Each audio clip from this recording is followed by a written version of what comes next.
सभी भाई बहनों को नमस्कार।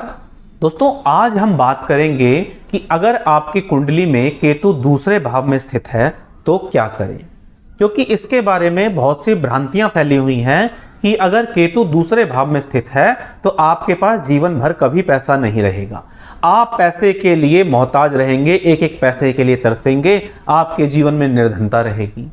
क्या ये बातें पूरी तरह सच हैं? तो मैं कहूँगा नहीं, बिल्कुल नहीं। केतु जब दूसरे भाव में होते हैं तो वो धन से संबंधित चिंताएं देते हैं। इसका मतलब ये बिल्कुल नहीं हुआ कि आपके पास धन नहीं रहेगा।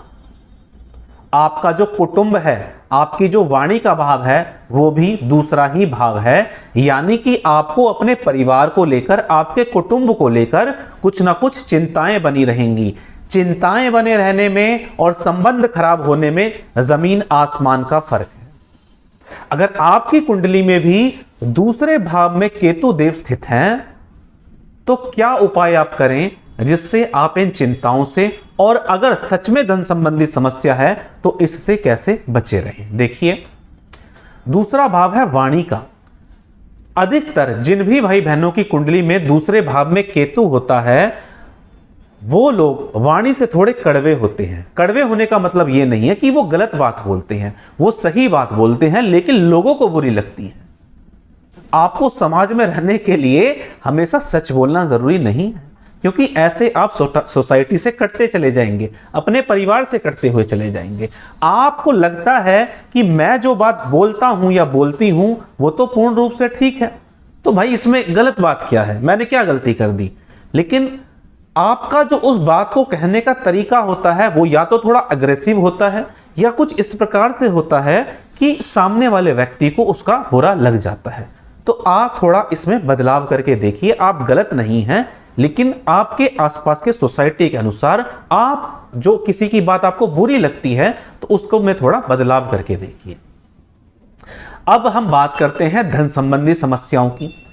अगर केतु दूसरे भाव में स्थित है तो भाई धन संबंधी जो समस्या है वो जरूरी नहीं है रहेगी। अगर 11वां भाव, 12वां भाव, 7वां भाव, 4था भाव, 10वां भाव बली है तो किस बात की समस्या।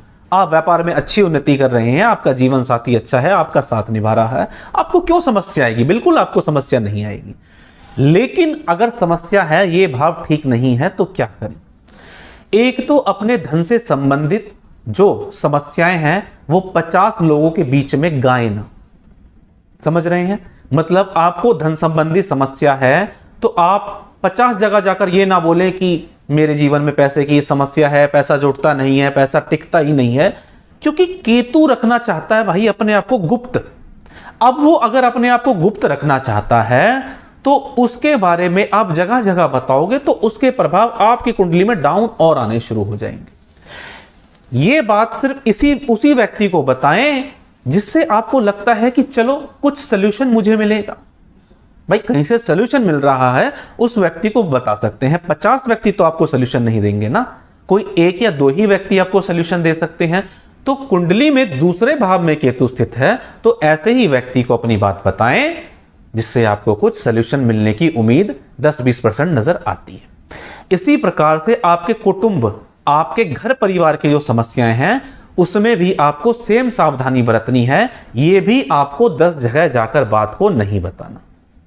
और इतना सा उपाय करने से आप देखेंगे कि आपके जीवन में बहुत अच्छे परिणाम आने लगे हैं। अक्सर मैंने अपने अनुभव में देखा है कि जिन भाई बहनों के दूसरे भाव में केतु है, इनके रिश्ते इसीलिए टूटते चले जाते हैं क्योंकि ये लोग सच्चाई की राह पर चलते हुए कड़वा बोलते हैं और लोग उसे, उनका रिश्ता समाप्त होता हुआ चला जाता है।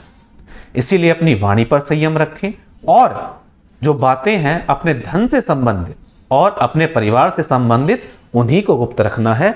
सभी बातों को गुप्त रखना जरूरी नहीं है, क्योंकि आजकल के इतने टेंशन भरे माहौल में किसी के साथ दिल हल्का करना भी बहुत जरूरी हो जाता है। तो क्या करना है? बस ये 2 चीजों से जो संबंधित बातें हैं इन्हें गुप्त रखिए, आपके जीवन में सब कुछ अच्छा होता हुआ चला जाएगा। आपकी कुंडली में भी दूसरे भाव में केतु है तो कमेंट के माध्यम से बताइए कि आपके जीवन में किस तरह की घटनाएं घट रही हैं। वीडियो अच्छा लगा हो तो उसे शेयर करें और हमारे चैनल को सब्सक्राइब करें। चलिए दोस्तों, आज के वीडियो में इतना ही। मिलेंगे इसी तरह की जानकारी के साथ अपने अगले वीडियो में। तब तक के लिए जय श्री राम।